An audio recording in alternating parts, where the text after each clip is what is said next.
যদি দেখি 1 মাস হয়ে যায় তা তোর দামে তোর নিবা জানা বাইতে কি কাম রে করতাছে মা এই যে দেহ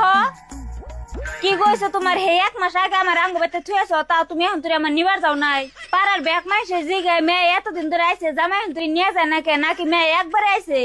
আমার বান্ধবীরা বাপ মার বাড়িতে আহে জামাই 1 সপ্তাহের উপরে থাকবার দেয় না আর আমি এতদিন থাকলাম তাও তুমি আমার নিবার গেলা না কে নিয়ে উত্তর দাও উত্তর দিমু হ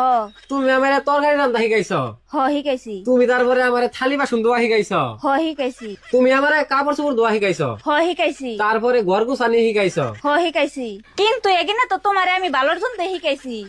রান্দা বাড়া ভাত রান্দা তারপরে যত যা আছে সবই তুমি আমার শিখাইছো হ হিকাইছি আর এগিনে হিকার তোমার দরকার আসাল এই যে দেখো একলা একলা রান্না বাড়া করতেছো কে তোমার ভালো নাই তো রান্দা বাড়া শিখা তো আমার ভালো হয়েছে এখন তো আর আমার বই ঠেকা নাই এখন আমি সব নিজে নিজেই পারি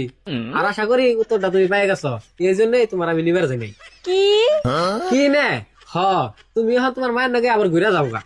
দেহ দেহ প্লিজ আমার আর আঙ্গ মান্নকে ঘুরে যাবার কেউ না আমি রান্না বাড়া কাপড় চোপড় ধোয়া ঘর পোছা আমি সব কামই করুম তুমি খালি অফিসের দিকে এনে ভাত খাইয়ে হইয়া থাকবা না এখন আর ওখানে বাহানা করে লাভ নাই এখন আমি সব কাম পারি আম্মা আমি মেয়ের নিয়ে যাই